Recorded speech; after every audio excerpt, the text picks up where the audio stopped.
Let's talk a little bit more about school choice. So school choice vouchers, they tend to be statewide programs that take public funding away from public schools and redirects that money to private institutions that do not have to abide by similar standards, education standards that public schools have to abide by.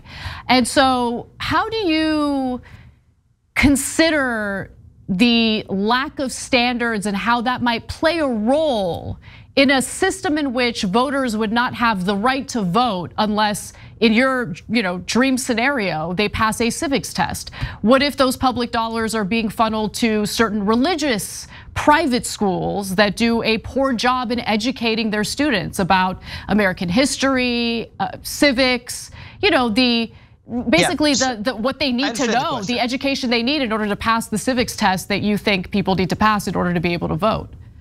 So as it relates to standardized testing as one metric among many, and other metrics also track it, it's actually the reverse that you see that's true.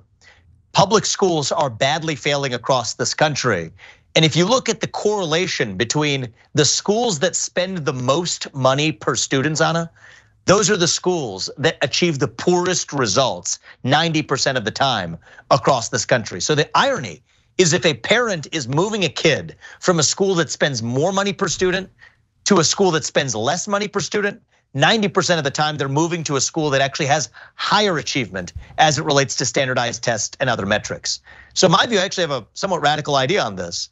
Let's say it's in New York City, where I can give you the actual numbers. It's $40,000 per student per year in the failing public schools, to good charter schools or private schools or even better public schools that are spending $20,000 or $15,000 per student per year.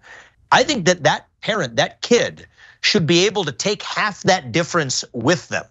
If you put that in the kid's account, invest it normally, that kid graduates with a $250,000 graduation gift. It's not even close what accounts for a better use of money. Now, here's the problem. Those schools that are producing those poor results, they have one constraint that a lot of those private schools and charter schools don't. Those are teachers' unions.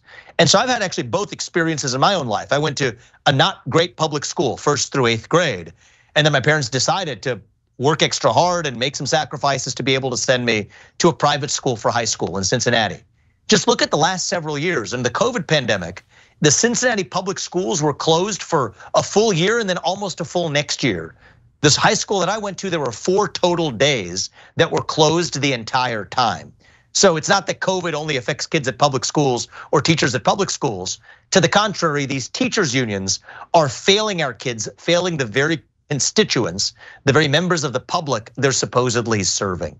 So yes, I do think competition, there's no perfect solution, but I think competition is the next best solution to perfect. And that, I think, is gonna hold the public schools teachers' feet to the fire, get rid of those teachers' unions. And yes, we ought to compete such that our educational system goes back to being about the achievement of our students rather than employment opportunities for these union members. And that's just the hard truth. Thanks for watching. If you become a member, you get to watch all this ad-free, except for, of course, this ad. Still, hit the join button below.